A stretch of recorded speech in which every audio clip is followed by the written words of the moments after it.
ओम श्री परमात्मने नमः। अथ अष्टमो अध्यायः। अर्जुन ने कहा, हे पुरुषोत्तम, वह ब्रह्म क्या है, आध्यात्म क्या है, कर्म क्या है, अधिभूत नाम से क्या कहा गया है और अधिदैव किसको कहते हैं। हे मधुसूदन, यहाँ अधियज्ञ कौन है और वह इस शरीर में कैसे है तथा युक्त चित्त वाले पुरुषों द्वारा अंत समय में आप किस प्रकार जानने में आते हैं।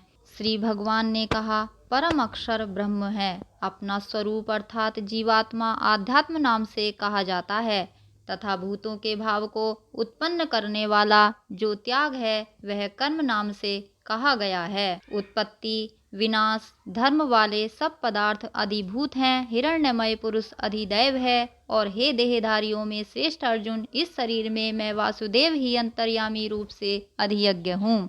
जो पुरुष अंतकाल में मुझको ही स्मरण करता हुआ शरीर को त्याग कर जाता है वह मेरे साक्षात स्वरूप को प्राप्त होता है, इसमें कुछ भी संशय नहीं है। हे कुंती पुत्र अर्जुन, यह मनुष्य अंतकाल में जिस जिस भी भाव को स्मरण करता हुआ शरीर को त्याग करता है उसको ही प्राप्त होता है, क्योंकि वह सदा उसी भाव से भावित रहता है। इसीलिए हे अर्जुन, तू सब समय में निरंतर मेरा स्मरण कर और युद्ध भी कर। इस प्रकार मुझ में अर्पण किए हुए मन बुद्धि से युक्त होकर तू निसंदेह मुझको ही प्राप्त होगा।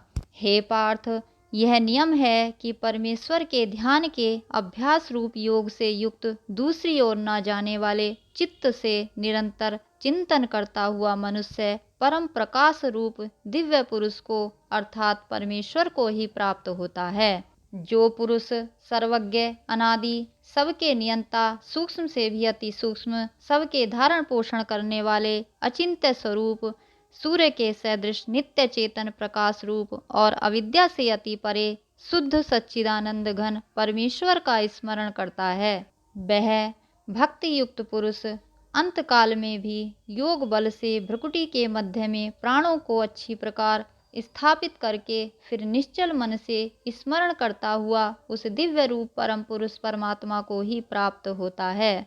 वेद के जानने वाले विद्वान जिस सच्चिदानंद घन स्वरूप परम पद को अविनाशी कहते हैं, आसक्ति रहित यत्नशील सन्यासी महात्मा जन जिसमें प्रवेश करते हैं और जिस परम पद को चाहने वाले ब्रह्मचारी लोग ब्रह्मचर्य का आचरण करते हैं, उस परम पद को मैं तेरे लिए संक्षेप में कहूँगा। सब इंद्रियों के द्वारों को रोककर तथा मन को हृदय में स्थित करके फिर उस जीते हुए मन के द्वारा प्राण को मस्तक में स्थापित करके परमात्मा संबंधी योग धारणा में स्थित होकर जो पुरुष ओम इस एक अक्षर रूप ब्रह्म को उच्चारण करता हुआ और उसके अर्थ स्वरूप मुझ निर्गुण ब्रह्म का चिंतन करता हुआ शरीर को त्याग कर जाता है, वह पुरुष परम गति को प्राप्त होता है। हे अर्जुन, जो पुरुष मुझ में अनन्य चित्त होकर सदा ही निरंतर मुझ पुरुषोत्तम को स्मरण करता है, उस नित्य निरंतर मुझ में युक्त हुए योगी के लिए मैं सुलभ हूँ, अर्थात उसे सहज ही प्राप्त हो जाता हूँ। परम सिद्धि को प्राप्त महात्मा जन मुझको प्राप्त होकर दुखों के घर एवं क्षण भंगुर पुनर्जन्म को नहीं प्राप्त होते। हे अर्जुन, ब्रह्मलोक पर्यंत सब लोक पुनरावृत्ति है, परंतु हे कुंती पुत्र, मुझको प्राप्त होकर पुनर्जन्म नहीं होता, क्योंकि मैं कालातीत हूँ और ये सब ब्रह्मादि के लोक काल के द्वारा सीमित होने से अनित्य हैं। ब्रह्मा का जो एक दिन है उसको 1000 चतुर्युगी तक की अवधि वाला और रात्रि को भी 1000 चतुर्युगी तक की अवधि वाली जो पुरुष तत्व से जानते हैं, वे योगी जन काल के तत्व को जानने वाले हैं। संपूर्ण चराचर भूतगण ब्रह्मा के दिन के प्रवेश काल में अव्यक्त से अर्थात ब्रह्मा के सूक्ष्म शरीर से उत्पन्न होते हैं और ब्रह्मा की रात्रि के प्रवेश काल में उस अव्यक्त नामक ब्रह्मा के सूक्ष्म शरीर में ही लीन हो जाते हैं। हे पार्थ, वही यह भूत समुदाय उत्पन्न होकर प्रकृति के वश में हुआ रात्रि के प्रवेश काल में लीन होता है और दिन के प्रवेश काल में फिर उत्पन्न होता है।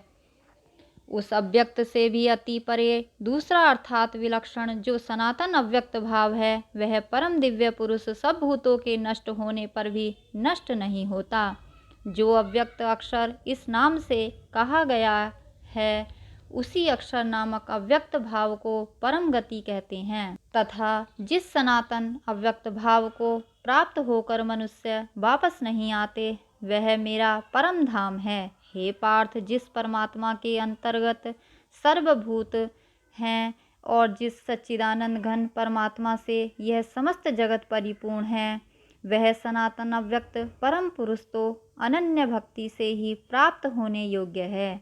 हे अर्जुन, जिस काल में शरीर त्याग कर गए हुए योगी जन तो वापस न लौटने वाली गति को और जिस काल में गए हुए वापस लौटने वाली गति को प्राप्त होते हैं, उस काल को अर्थात दोनों मार्गों को कहूँगा। जिस मार्ग में ज्योतिर्मय अग्नि अभिमानी देवता हैं, दिन का अभिमानी देवता है, शुक्ल पक्ष का अभिमानी देवता है और उत्तरायण के 6 महीनों का अभिमानी देवता है, उस मार्ग में मरकर गए हुए ब्रह्मवेत्ता योगी जन उपयुक्त देवताओं द्वारा क्रम से ले जाए जाकर ब्रह्म को प्राप्त होते हैं। जिस मार्ग में धूमाभिमानी देवता है, रात्रि अभिमानी देवता है तथा कृष्ण पक्ष का अभिमानी देवता है और दक्षिणायन के 6 महीनों का अभिमानी देवता है, उस मार्ग में मरकर गया हुआ सकाम कर्म करने वाला योगी उपयुक्त देवताओं द्वारा क्रम से ले गया हुआ चंद्रमा की ज्योति को प्राप्त होकर स्वर्ग में अपने शुभ कर्मों का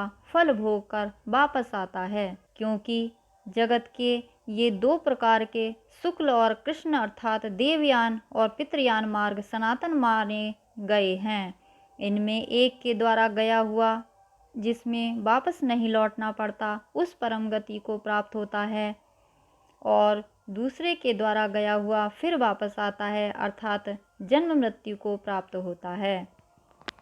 हे पार्थ, इस प्रकार इन दोनों मार्गों को तत्व से जानकर कोई भी योगी मोहित नहीं होता। इस कारण हे अर्जुन, तू सब काल में समबुद्धि रूप योग से युक्त हो अर्थात निरंतर मेरी प्राप्ति के लिए साधन करने वाला हो।